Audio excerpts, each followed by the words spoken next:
കൂടുതൽ സൈന്യമൊക്കെ അങ്ങോട്ടേക്ക് എത്തിക്കൊണ്ടുള്ള ഒരു രക്ഷാപ്രവർത്തനത്തിനാണ് നമ്മൾ ഇന്ന് വേദിയാകുന്നത്. ഇവിടേക്ക് സേനയുടെ ഉന്നത ഉദ്യോഗസ്ഥരടക്കം എത്തിക്കൊണ്ടുള്ള ഒരു രക്ഷാദൗത്യത്തിനാണ് ഇന്ന് പ്രാധാന്യം നൽകുന്നത്. സേനയുടെ കൂടുതൽ വിഭാഗങ്ങൾ അങ്ങോട്ടേക്ക് എത്തുന്നു. സ്വാഭാവികമായും അവരെത്തുമ്പോൾ ഈ വയനാടിൻ്റെ അവിടുത്തെ വീടുകളുടെ ഘടന, അതോടൊപ്പം തന്നെ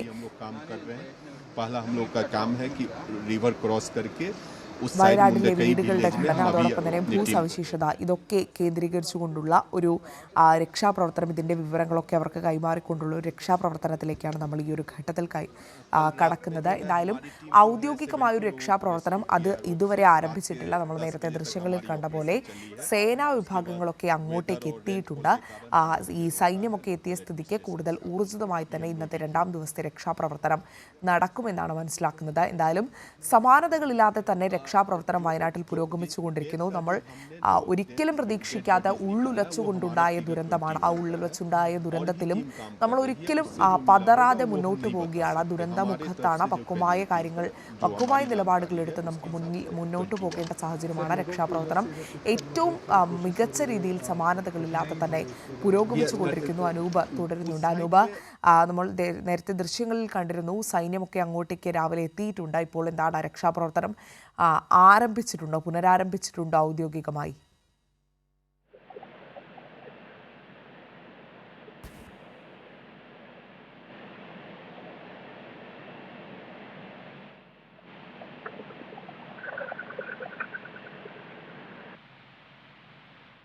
അനൂപ്, കേൾക്കാമോ?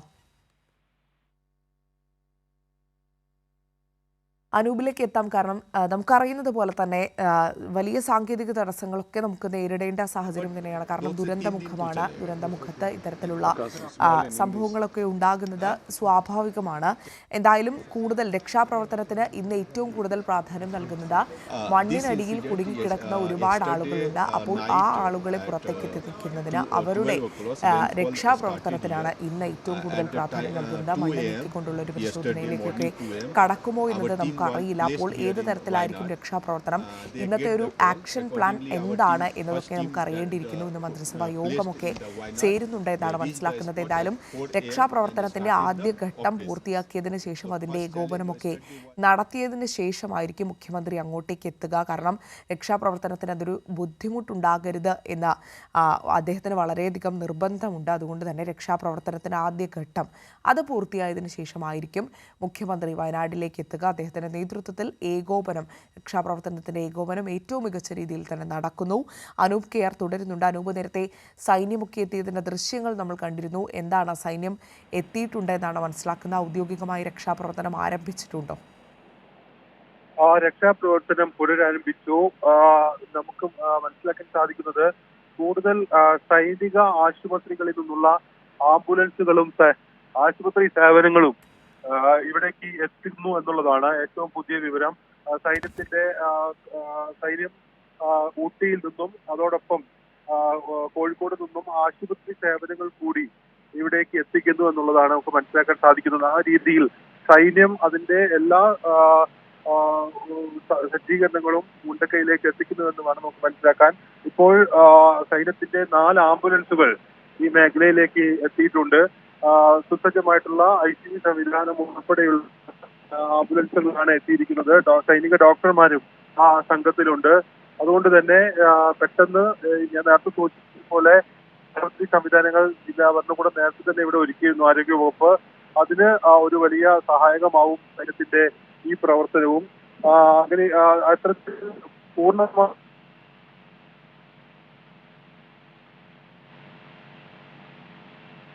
അനൂപ് കെ ആർ ആണ് വിവരങ്ങൾ നൽകിക്കൊണ്ടിരിക്കുന്നത്. എന്തായാലും ഏറ്റവും പുതിയ വാർത്ത വരുന്നത് ദൗത്യം പുനരാരംഭിച്ചിട്ടുണ്ട്. രക്ഷാദൗത്യം പുനരാരംഭിച്ചിട്ടുണ്ട്. നേരത്തെ തന്നെ സൈന്യം അവിടേക്ക് എത്തിയിരുന്നു. അവരുടെ നേതൃത്വത്തിൽ ഇന്നത്തെ രക്ഷാപ്രവർത്തനം പുനരാരംഭിച്ചു എന്നാണ് മനസ്സിലാക്കുന്നത്.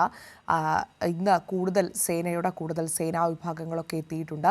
അപ്പോൾ അവരുടെ സജ്ജീകരണങ്ങൾ ഒക്കെ ഉപയോഗിച്ചുകൊണ്ടുള്ള ഒരു രക്ഷാപ്രവർത്തനത്തിലേക്കാണ് ഈ ഒരു ഘട്ടത്തിൽ കടക്കുന്നത്. നമ്മുടെ ആരോഗ്യ വിഭാഗം വളരെയധികം സുസജ്ജമായി തന്നെ അവിടെ പ്രവർത്തിച്ചു കൊണ്ടിരിക്കുന്നു. ഓരോ പ്രദേശങ്ങളെയും സാധ്യമാകുന്ന മേഖലകളെയൊക്കെ താൽക്കാലിക ആശുപത്രികളാക്കി മാറ്റിക്കൊണ്ട് ആണ് ഇപ്പോൾ വയനാട്ടിൽ രക്ഷാപ്രവർത്തനത്തിൽ ഭാഗമായി എത്തുന്ന ആളുകളെ, അതായത് രക്ഷിച്ച് അവിടെ കൊണ്ടുവരുന്ന ആളുകൾക്ക് ചികിത്സ ഉറപ്പുവരുത്തുന്നതിന് വേണ്ടിയുള്ള സംവിധാനങ്ങളൊക്കെ തന്നെ സജ്ജമാക്കിക്കൊണ്ടാണ് ഇരിക്കുന്നത്. എന്തായാലും വളരെയധികം സുസജ്ജമായി തന്നെ നമ്മൾ എല്ലാവരും കൈകോർത്ത് തന്നെ നിൽക്കുന്ന ഒരു സാഹചര്യം.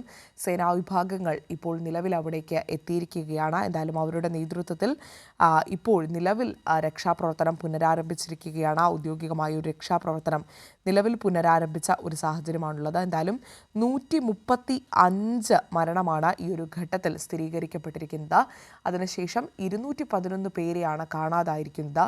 ഒരുപാട് പേർ പരുക്കേറ്റ് ആശുപത്രികളിൽ ചികിത്സയിൽ കഴിയുന്നുണ്ട്. 116 പേരുടെ മൃതദേഹങ്ങൾ ഇതുവരെ പോസ്റ്റ്മോർട്ടം ചെയ്ത ഒരു സാഹചര്യം ഇന്നലെ മന്ത്രി വീണ ജോർജ് അത് ഫേസ്ബുക്കിലൂടെ അറിയിക്കുകയും ചെയ്തിരുന്നു. എന്തായാലും രക്ഷാപ്രവർത്തനം ആരംഭിക്കുന്നു. അതോടൊപ്പം തന്നെ വയനാട്ടിലെ തെരച്ചിൽ ഏറ്റവും ഊർജിതമായി തന്നെ നടക്കുന്നു. വനഭാഗങ്ങളിലും അതോടൊപ്പം തന്നെ ചാലിയാർ പുഴയിലും തെരച്ചിൽ നടക്കുമെന്നാണ്, ഇന്ന് തെരച്ചിൽ നടത്തുമെന്നാണ് മനസ്സിലാക്കുന്നത്. ഇന്നലെ ചാലിയാറിലൂടെയൊക്കെ ഒഴുകി മൃതദേഹങ്ങൾ പോത്തുകല്ല് ഭാഗത്ത്, നിലമ്പൂർ ഭാഗത്തൊക്കെ എത്തുന്ന ഒരു സാഹചര്യമൊക്കെ ഉണ്ടായിരുന്നപ്പോൾ പോത്തുകല്ല് ഭാഗത്ത് വനമേഖലയിലും ചാലിയാർ പുഴയിലുമൊക്കെ ഇന്ന് തിരച്ചിൽ നടത്തുമെന്നാണ് മനസ്സിലാക്കുന്നത്.